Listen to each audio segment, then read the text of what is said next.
আসসালামু আলাইকুম everyone, welcome to my channel. আজকে আমি আপনাদের সঙ্গে শেয়ার করব মাত্র একটি ডিম দিয়ে বিকেলের জন্য নাস্তার স্পেশাল একটি পিঠার রেসিপি। মাত্র 10 মিনিটে ঝটপট এই পিঠাটা তৈরি করে ফেলতে পারবেন। সকাল অথবা বিকেলের জন্য খুবই মজার একটি নাস্তা। চাইলে বাচ্চাদের টিফিনেও কিন্তু এটা দিতে পারেন। আর এই পিঠাগুলি অনায়াসে 1 মাস সংরক্ষণ করে রেখে খাওয়া যাবে। আশা করছি আমার আজকের রেসিপিটি আপনাদের কাছে অনেক ভালো লাগবে আর সহজ লাগবে। চলুন তাহলে কথা না বাড়িয়ে চলে যাচ্ছি পুরো রেসিপিতে। এই রেসিপিটি তৈরি করার জন্য আমি একটি মিক্সিং বোলে নিয়ে নিচ্ছি একটি ডিম। আর এই ডিমটা যদি ফ্রিজে থাকে তাহলে ফ্রিজ থেকে বের করে আধা ঘন্টা আগে রেখে দিবেন। এরপর এখানে আমি দিয়ে দিচ্ছি 1/4 কাপ চিনি। চিনিটা কম বেশি করা যাবে, আপনারা চাইলে চিনির পরিমাণটা বাড়িয়েও দিতে পারেন, আবার চাইলে কমিয়েও দিতে পারেন নিজেদের টেস্ট অনুযায়ী।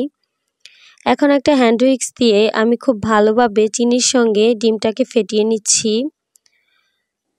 যতক্ষণ পর্যন্ত ডিমটা খুব ভালোভাবে চিনির সঙ্গে মিশে না যাবে ততক্ষণ পর্যন্ত আমি এটাকে ফেটাতে থাকবো।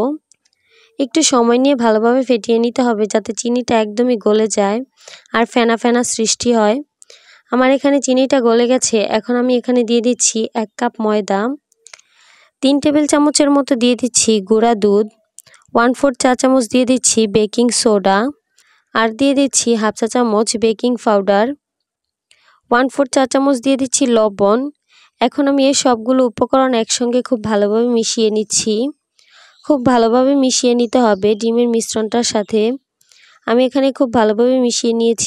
আমার এখানে 1 কাপ ময়দার সঙ্গে একটি ডিমই কিন্তু পারফেক্ট হয়েছে।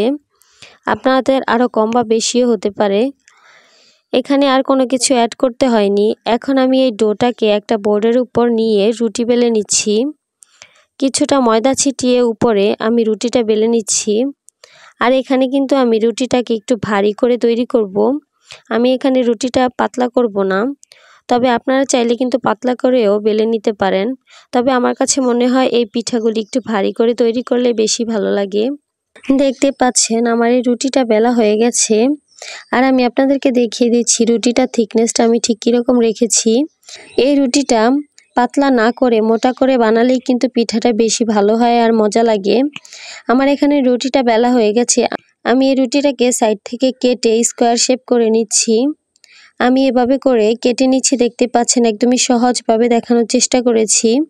যে কেউ দেখে বুঝতে পারবেন আমি কাজটা ঠিক কীভাবে করছি। এভাবে লম্বালম্বি করে কেটে তারপর এভাবে বাঁকা করে কেটে নিচ্ছি। এটা আসলে বলে বোঝানোর মতো কিছু নেই, আপনারা দেখে একটু বুঝে নিতে হবে, একদমই সহজ একটা ব্যাপার।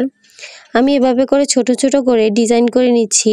তবে আপনারা চাইলে এটাকে আরও বড় করেও তৈরি করতে পারেন, আবার চাইলে স্কোয়ার শেপ তৈরি করতে পারেন। আমি এভাবে করে সবগুলি পিঠা কেটে নিয়েছি। দেখতেই পাচ্ছেন আমার এখানে সবগুলি পিঠা কাটা হয়ে গেছে। এখন আমি এগুলোকে ভাজতে চলে যাব। এগুলো ভাজার জন্য চুলায় একটি প্যান বসিয়ে তাতে আমি পর্যাপ্ত পরিমাণে তেল গরম হতে দিয়েছি। তেলটা যখন মিডিয়াম গরম হবে তখন আমি একে একে পিঠাগুলি দিয়ে দিব। পিঠাগুলি কিন্তু অতিরিক্ত গরম হিটে ভাজা যাবে না, আর অতিরিক্ত গরম তেলেও কিন্তু ভাজা যাবে না, তাহলে কিন্তু উপর থেকে অনেক দ্রুত কালার চলে আসবে আর ভেতর থেকে কাঁচা রয়ে যাবে। চুলার মিডিয়াম লো হিটে পিঠাগুলিকে ভাজতে হবে। খুব বেশি আছে এগুলোকে ভাজা যাবে না, আর এগুলো ভাজতে খুব একটা সময় লাগবে না।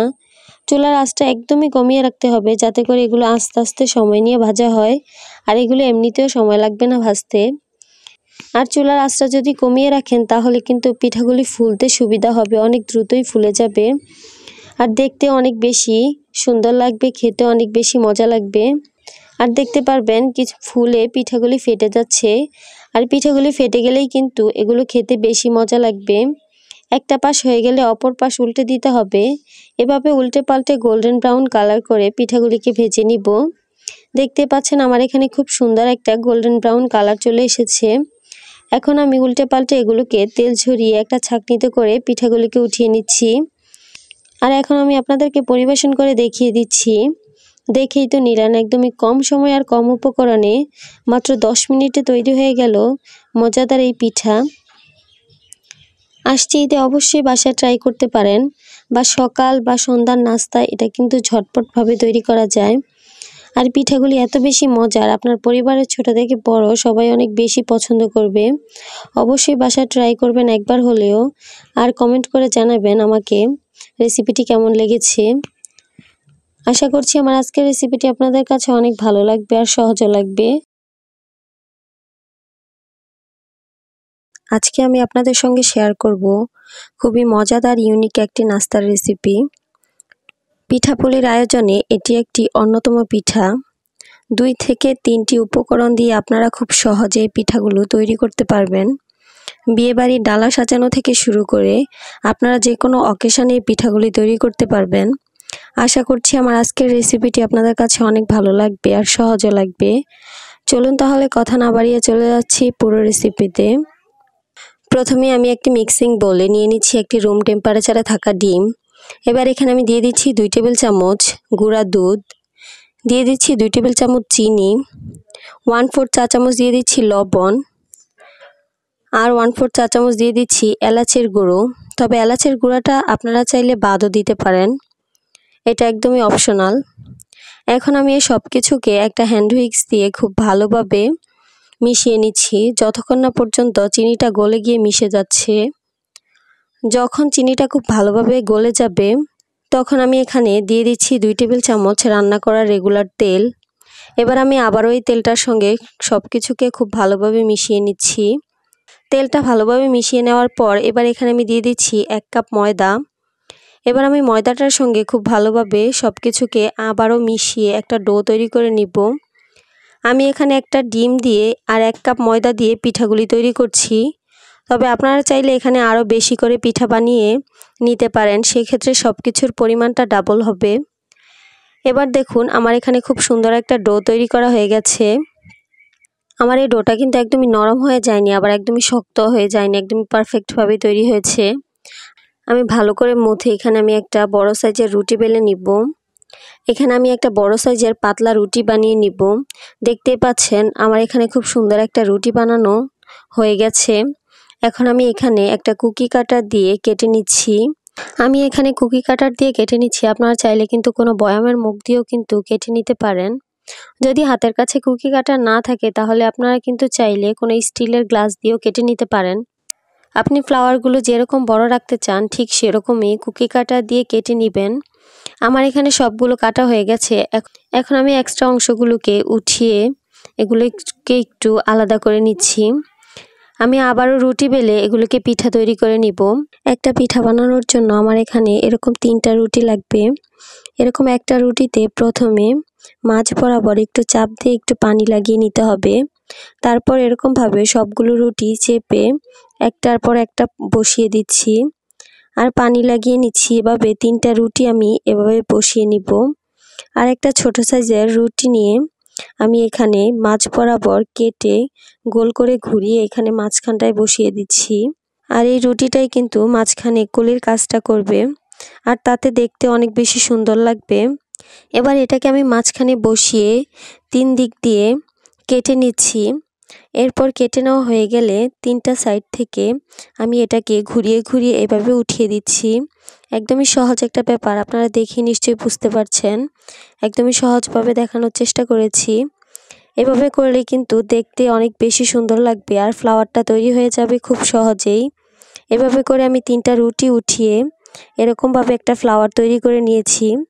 দেখতেই পাচ্ছেন আমার এখানে খুব সুন্দর একটা ফ্লাওয়ার তৈরি করা হয়ে গেছে। আর এভাবে আমি সবগুলো ফ্লাওয়ার তৈরি করে নিব। আপনারা চাইলে এভাবে বড় কোনো কুকি কাটা দিয়ে কেটেও কিন্তু বড় করে এই ফ্লাওয়ারগুলো তৈরি করতে পারেন। আবার চাইলে এরকম ছোট ছোট তৈরি করতে পারবেন। দেখতেই পাচ্ছেন আমার এখানে সবগুলো ফ্লাওয়ার তৈরি করা হয়ে গেছে। এখন আমি এগুলোকে ভাজতে চলে যাব। পিঠাগুলি ভাজার জন্য চুলায় একটি প্যান বসিয়ে তাতে পর্যাপ্ত পরিমাণে তেল গরম হতে দিয়েছি। তেলটা যখন কিছুটা গরম হয়ে আসবে তখন এখানে আমি দিয়ে দিব একে একে বেশ অনেকগুলো পিঠা। তবে তেলটাকে কিন্তু অতিরিক্ত গরম করে পিঠাগুলিকে দেওয়া যাবে না, তাহলে দেখা যাবে উপর থেকে অনেক দ্রুতই কালার চলে আসবে আর ভিতর থেকে কাঁচা রয়ে যাবে। যেহেতু পিঠাগুলিতে অনেকগুলো লেয়ার তৈরি হয়েছে তাই হালকা গরম তেলেই পিঠাগুলিকে ভাজতে হবে। পিঠাগুলি একটা পাশ হয়ে গেলে অপর পাশ উল্টে দিতে হবে। চুলার মিডিয়াম লো আছে পিঠাগুলিকে ভাজতে হবে, অতিরিক্ত হিটে কিন্তু পিঠাগুলিকে ভাজা যাবে না। কিছুক্ষণ পরেই পিঠাগুলির কালারটা চেঞ্জ হয়ে আসবে আর তখনই পিঠাগুলিকে উল্টে পাল্টে দিতে হবে। আমি এগুলোকে নেড়ে চেড়ে উল্টে পাল্টে প্রায় 5 থেকে 6 মিনিটের মতো পিঠাগুলিকে ভেজে নিয়েছি। 5 থেকে 6 মিনিট ভাজার পর দেখুন আমার পিঠাগুলির মধ্যে খুব সুন্দর একটা গোল্ডেন ব্রাউন কালার চলে এসেছে। এখন আমি পিঠাগুলিকে তেল ঝরিয়ে উঠিয়ে নিচ্ছি। তবে আপনারা চাইলে পিঠাগুলিকে আরও কিছুটা লালচে করে ভাজতে পারেন, আবার চাইলে পিঠাগুলিকে শিরাতেও ডুবাতে পারেন। এভাবে খেতে অনেক বেশি মজা লাগে। আমি এভাবে করে সবগুলি পিঠা ভেজে নিয়েছি। দেখতে পাচ্ছেন কত সুন্দর দেখতে হয়েছে। এগুলি দেখতে যেমন সুন্দর, খেতেও কিন্তু অনেক বেশি মজার। কোনো এয়ারটাইট বক্সে রেখে এটা নর্মালি 1 মাসের মতো খাওয়া যাবে। এগুলি দেখতে যেমন, খেতেও কিন্তু অনেক বেশি মজার। আশা করছি আমার আজকের রেসিপিটি আপনাদের কাছে অনেক ভালো লাগবে আর সহজও লাগবে। যদি ভালো লেগে থাকে অবশ্যই আমার চ্যানেলটি সাবস্ক্রাইব করবেন আর পাশে থাকা বেল বাটনটি ক্লিক করে রাখবেন আমার পরবর্তী ভিডিওর নোটিফিকেশন সবার আগে পাওয়ার জন্য। আজকে এ পর্যন্তই। সবাই অনেক বেশি ভালো থাকবেন। আল্লাহ হাফেজ।